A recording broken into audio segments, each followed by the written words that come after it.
We're jumping straight into SoFi today. Everyone is watching the price action, watching the constant volatility.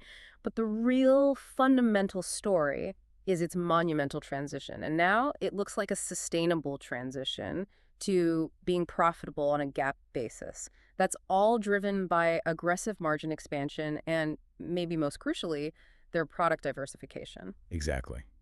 That shift is what's defining the narrative for the next decade of this company. You're tuned into the Easy Money Show, where we make sense of the market's biggest moves. I'm glad you're with us, especially as we tackle a name like SoFi that's, really trying to define the future of fintech. They're moving way beyond just being a student loan company. And the stock has rallied hard, but the skepticism, it's still there, right? Particularly around its valuation premium. We need to know if the business actually merits that price. If you're enjoying this analysis, make sure to subscribe and hit the like button. It really helps us reach more people. And definitely let us know in the comments which stock you want us to simplify next. Okay, let's unpack this. Let's start with the incredible momentum behind the bull case. All right, let's look at the bull case right now. Purely the fundamentals and why the whole narrative is pivoted. The biggest news, the thing driving all this momentum, is the sustainability of their profits.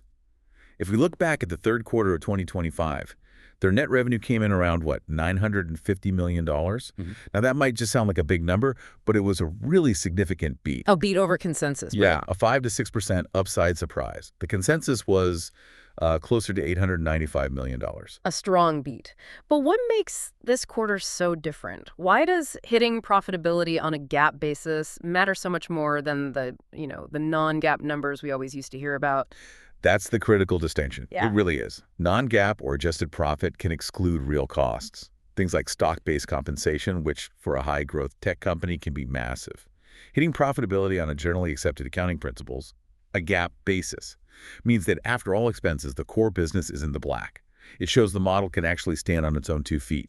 It's not reliant on accounting tricks or some one-time boost. And that structural change just fundamentally alters how the street has to value the company. And that momentum, it doesn't look like it's slowing down. The consensus for Q4 revenue is looking even higher, around $985 million. And an expected EPS of 12 cents. I mean, that's a powerful, profitable way to exit 2025. And if you zoom out to the full-year picture for 2025, the growth consensus is pointing to high teens to low 20% year-over-year revenue growth. That's on the back of just record member growth. Right. But here's the deeper story. It's about where that money is coming from. They're making a very purposeful shift in their revenue mix, moving away from just balance sheet lending. Which is capital intensive. Exactly. And they're moving toward higher margin fee and services revenue. So we're talking about the technology platform, Galileo, their checking and savings accounts, SoFi Money, and their credit cards. Precisely. They're leveraging their tech, leveraging their customer relationships to generate revenue that isn't tied to lending. The goal here is to move from a lending company with a tech platform to a technology company that also has lending products.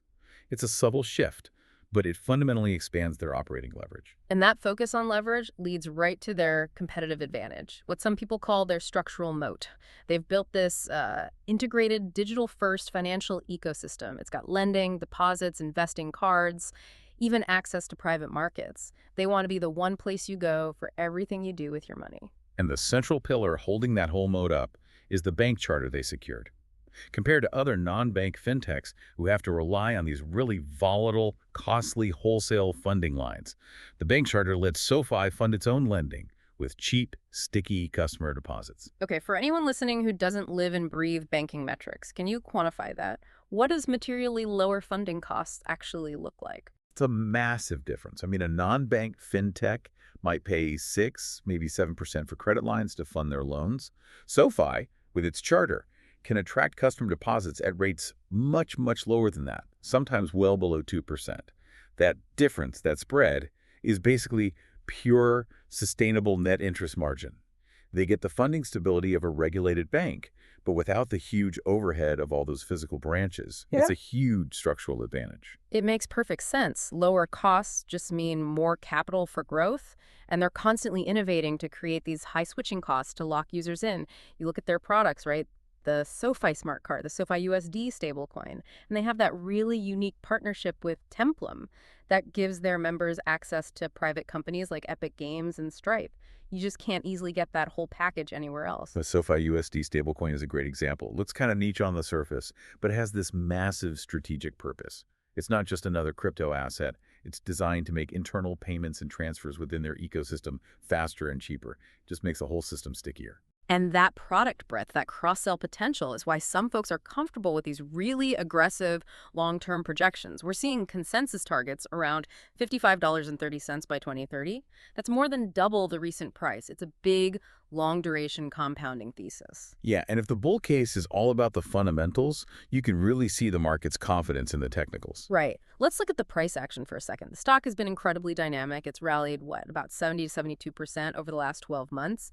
And this isn't some slow, steady climb. It's marked by these really sharp, immediate positive reactions to news. Yeah, we've seen both institutional and speculative money react so quickly to any good news. Look at the data. There was that remarkable 7.5% intraday jump recently. That was driven purely by unusual bullish call option activity right before earnings. Yeah. And then a quick 4.9% move on the very first trading day of 2026, just after the Q4 earnings date was set. It shows that demand just piles in on any constructive news. And when it does pull back, the buying seems very structured. That mid-$20 area, so around $25 to $26, has acted as this really consistent support zone for dip buyers. That level shows some real conviction. It does. And if you connect that to the broader sentiment, it skews pretty bullish. Moderately bullish overall.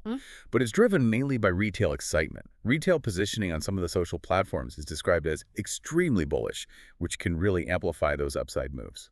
But it's not just retail. We're seeing some quiet institutional accumulation building up. Diversified Trust Co., for example, boosted their holdings by nearly 200% in the third quarter.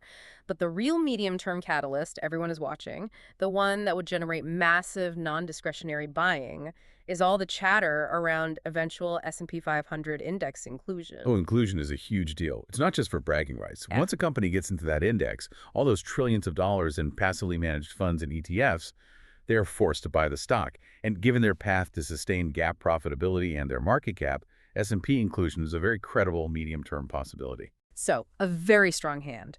Structural advantages and technical momentum. But let's flip the coin over and talk about the bear case. What keeps the skeptics up at night? Okay, so the primary bear argument, it really boils down to one word: valuation. Despite all the rapid growth, the stock trades at roughly 53 times trailing 12-month earnings. That is a massive premium.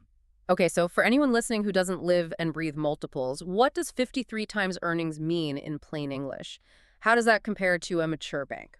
It means that if SoFi just stopped growing today, it would take 53 years of earnings to equal its current market price. Now, you contrast that with an established regional bank.